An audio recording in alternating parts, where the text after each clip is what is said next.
Olá a todos, a paz do Senhor. Hoje teremos mais uma lição, a lição de número 6, que vai falar sobre a cidade de Ai e o pecado de Acã. Nós teremos 3 objetivos nessa aula. Primeiro, entender que o pecado tem consequências. Mostrar que o amor de Deus não impede de agir com injustiça. E aprender que se há arrependimento, pode também haver misericórdia. Antes de nós iniciarmos essa aula, é muito bom a gente ter em mente que Deus ele é justo, que Ele é santo. E mesmo no seu atributo de ira. Então, para a gente iniciar essa aula, vamos à verdade prática da lição. A verdade prática da lição vai dizer o seguinte, que a desobediência a Deus gera maldição. Ouvir e obedecer a Deus resulta em bênção. Então, até que a gente falou que quanto Israel foi obediente, por isso foi alcançando as vitórias, mas na lição de hoje a gente vai ver que uma certa desobediência, por menor que seja, ela vai gerar grandes consequências. Porque não se trata só de deixar de fazer algo pequeno ou fazer uma ação que ao nosso ver não é muito grande, mas se trata em obedecer a Deus. Amém? A introdução da lição vai dizer que entre Jericó e Ai, a gente vê um grande contraste da obediência e da desobediência. Tanto que o nosso primeiro tópico vai falar sobre a desobediência e derrota, ou seja, a desobediência que gerou a derrota. O capítulo 7 de Josué começa e termina falando sobre a ira do Senhor. Deus se irou com o povo de Israel, porque não seguiu as instruções. E a gente vê que se acende a ira contra Israel pela desobediência de uma pessoa. Então, através da desobediência de uma pessoa, gerou a derrota naquela batalha de Ai. E arremete muito ao pecado de Adão, que através do pecado de uma pessoa, o pecado entrou no mundo e a morte passou a todos os outros. Mas também a gente lembra que através da morte de um homem, que foi Jesus Cristo, a redenção veio para toda a humanidade. Amém? Então, e só se apaga, essa ira de Deus só se apaga quando Israel enfrenta o problema e elimina o pecado do meio de si. Então, a gente vai abordar aqui na lição, lá para frente, que é preciso identificar e corrigir o problema para que as coisas voltem para os trilhos. Agora, o que Acã fez? Que pecado foi esse? O tópico vai falar sobre isso, o pecado de Acã. Josué capítulo 7, versículo 1. Prevaricaram os filhos de Israel nas coisas condenadas, porque Acã, filho de Carme, filho de Zabdi, filho de Zera, da tribo de Judá, tomou das coisas condenadas. A ira do Senhor se acendeu contra os filhos de Israel. O primeiro verso do capítulo 7 começa exibindo claramente a razão da vergonhosa derrota dos israelitas em Ai. Tomando das coisas condenadas e retendo consigo o que pertencia ao tesouro do Senhor. Acã desobedeceu a ordem de Deus. Então isso causou uma vergonha, uma derrota vergonhosa para o povo de Israel. Porque depois a gente vai ver que no contexto de exército, Israel era muito mais superior do que aquela população de Ai. Mas acabou sendo derrotado. Por quê? Porque desobedeceu. E a desobediência ela vai gerar grandes consequências na vida da pessoa que desobedece. Amém? Somos tentados a achar que determinados pecados são inofensivos ou que no máximo trarão consequências somente para nós. Isso é um grande engano. Às vezes a gente pensa que, não, esse pecadinho aqui eu consigo fazer e não vai me prejudicar tanto. Pecado é pecado. Pecado é a transgressão da lei. Pecado é que nos separa da presença de Deus. Então, seja ele, ao nosso ver, grande ou pequeno, isso vai trazer um grande mal para a nossa vida. E talvez foi isso que Acã pensou, não, vou só pegar esse negocinho aqui, vou guardar comigo, vou obter algum lucro, mas acabou que ele desobedeceu a ordem de ali todas as pessoas pegarem despojos para si. Amém? A gente vai ao segundo ponto, que vai falar sobre a prepotência e derrota. O comentarista vai dizer aqui que o que gerou a derrota, tirando, a desobediência de Acã, foi que os espias, ao organizar ali a investida do seu exército, eles foram muito prepotentes, eles acabaram achando que o povo de Ai não ia lutar e que só com um pouco exército eles iriam vencer. Mas eu vou olhar de uma outra perspectiva. Eles até foram inteligentes. Eles não quiseram levar todo o exército para não fadigar todo o exército. Eles levaram uma parte do exército crendo que só aqueles iriam dar conta. E, com um olhar racional, daria sim conta. Mas o que a gente observa aqui é que Deus já não estava na batalha. Deus já não estava ali com o povo de Israel. Por quê? Por conta da desobediência. Então não foi só a prepotência que gerou a derrota, foi justamente eles esquecerem, né, de que Deus que havia dado a vitória deles em Jericó, que foi Deus que tirou eles do Egito, que foi Deus que abriu o Mar Vermelho, que abriu o Jordão. Sempre foi Deus. Nunca foi pelo esforço nem pela sabedoria do homem. Amém? O terceiro ponto vai falar sobre achar e corrigir o erro, né? Josué e seus anciãos se prostram. Então Josué ele ficou amedrontado porque ele pensou, poxa, por que isso está acontecendo? Por que Deus permitiu essa derrota, né? Então é muito importante também que isso seja feito na nossa vida. A partir do momento que é gerado, que se debate, se você é confrontado com um conflito, é muito importante que você ore a Deus pedindo sabedoria e instrução. Foi isso que Josué fez junto com os anciões. Até que Deus vai dizer o porquê da derrota. Que não tinha o Senhor falhado em guardar a aliança, e sim Israel em guardar a obediência.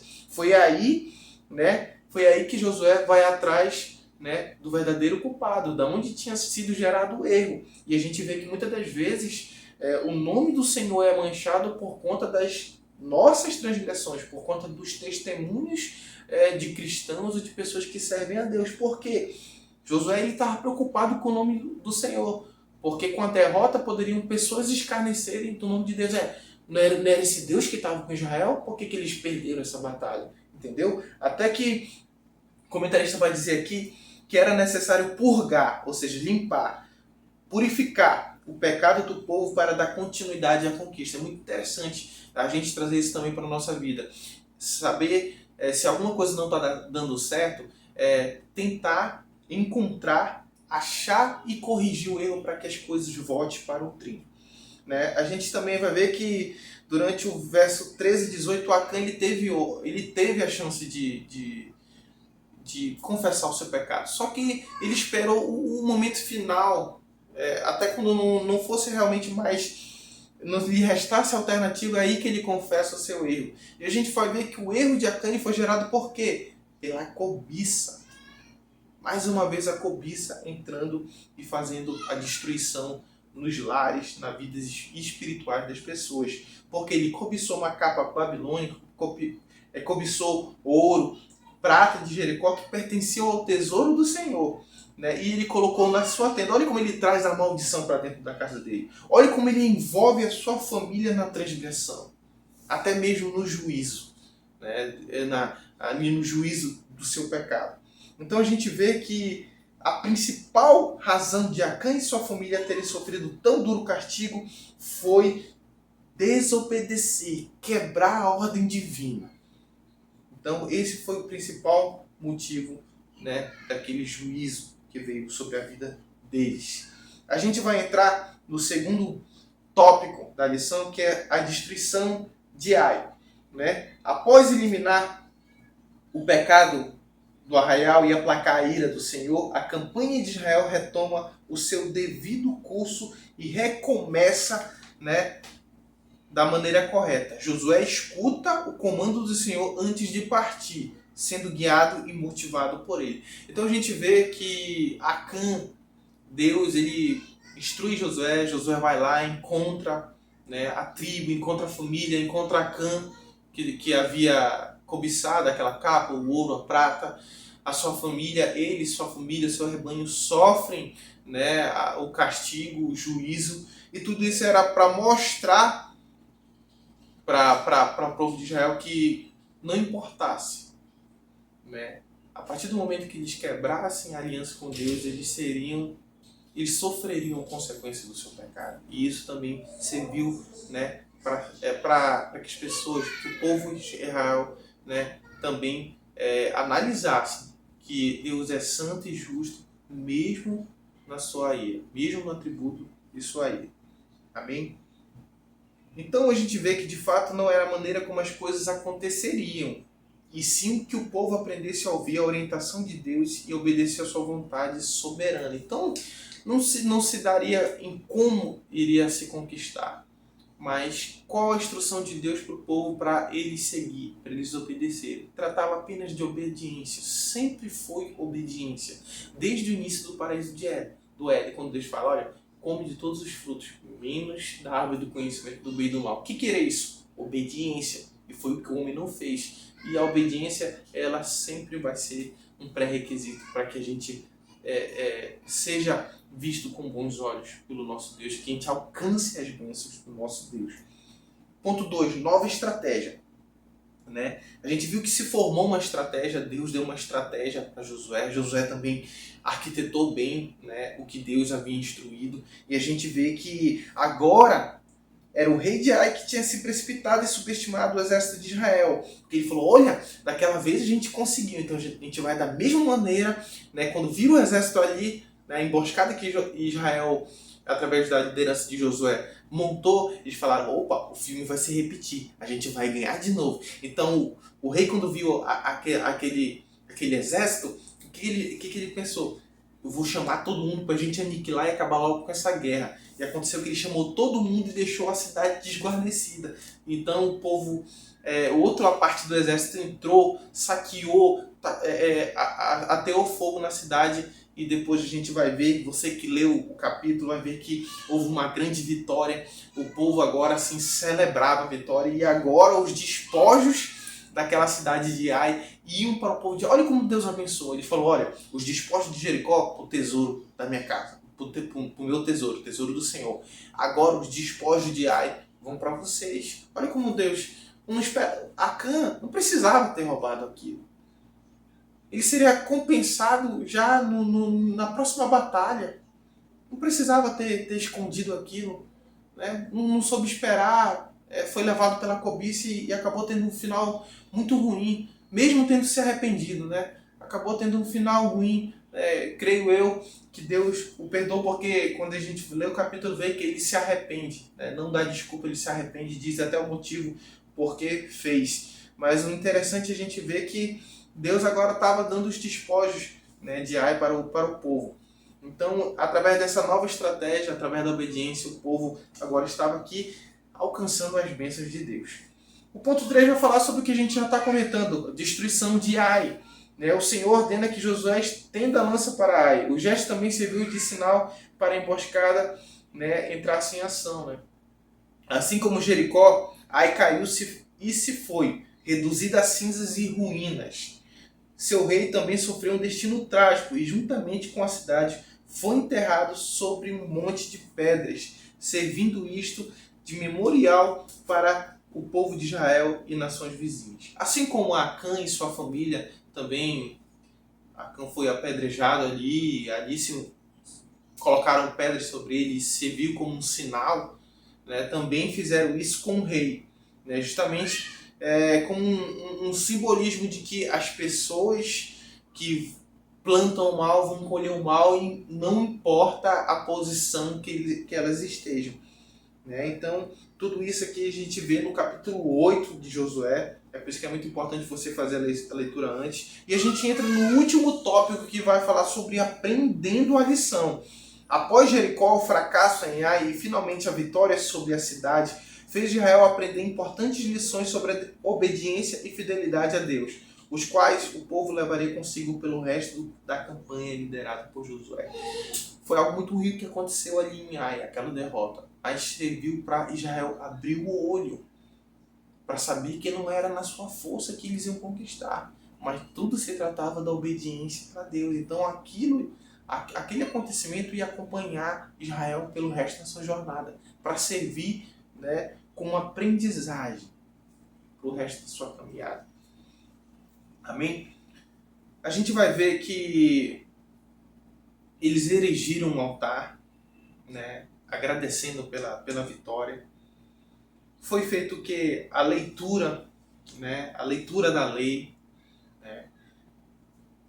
Josué reúne o povo de Israel e mais uma vez eles leem, né, a lei que foi deixada por Deus através de Moisés, e que é muito importante a palavra nas nossas vidas, justamente para a gente se lembrar dos ensinamentos de Jesus, das instruções de Deus para a gente ter uma vida reta. E o comentarista ele vai até frisar algo aqui para a gente. Memorizar os textos da Sagrada Escritura nos ajudam a tomar as decisões corretas diante dos dilemas do nosso dia a dia, desde as decisões mais simples às mais cruciais. Olha o importante da palavra, a palavra de Deus na nossa vida. Quando a gente lê a palavra, a gente acaba memorizando alguns versículos chaves para algum aprendizado, para alguma doutrina. Mas o principal de nós lermos a palavra de Deus, de estudarmos a palavra de Deus, é justamente a gente extrair todas essas lições para o nosso dia a dia. E o comentarista vai dizer que até as mais simples decisões elas podem ser tomadas através desses versículos, desses textos memorizados, né? Que vai nos levar justamente para o terceiro ponto, bênção e maldição.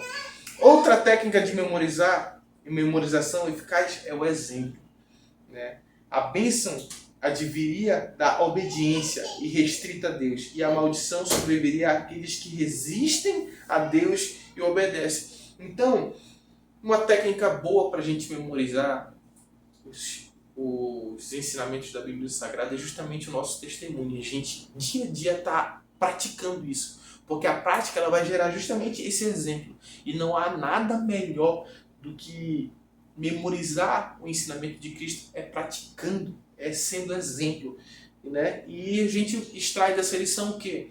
Que a bênção ela vem da obediência, né? E a maldição, né, ela é totalmente ligada, né, à desobediência. E isso veio desde lá do início, né?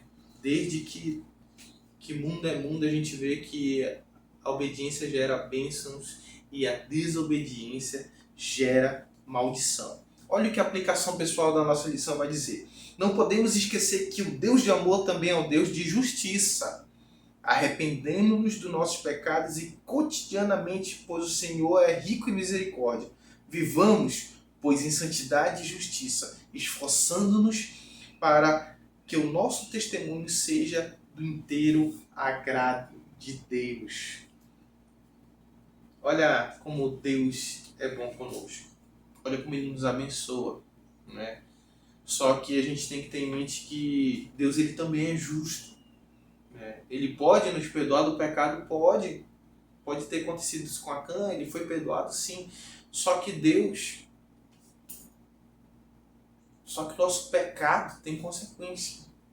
E é por isso que nós temos que viver em retidão, obedecendo a Deus, porque quando a gente quer ir na nossa força, no nosso entendimento, a gente acaba esquecendo que existe um Deus que nos observa 24 horas e que a gente tem que louvar a Deus, né? Por isso que o apóstolo Paulo vai dizer o quê? Quer comais, quer bebais, quer façais, seja para a glória de Deus. Então, se uma coisa a gente pode extrair dessa passagem é que se nós formos obedientes, nós colheremos o fruto da obediência. Mas se nós formos desobedientes, nós também colheremos o fruto da desobediência. Deus é por nós, não importa o cenário. Deus é conosco, assim como Ele se mostrou várias e várias vezes para o povo de Israel. Se você tem alguma dúvida, deixe nos comentários, né? Se inscreve no canal, compartilha aí, para que todos também possam ter esse momento aqui de estudo da palavra. Amém?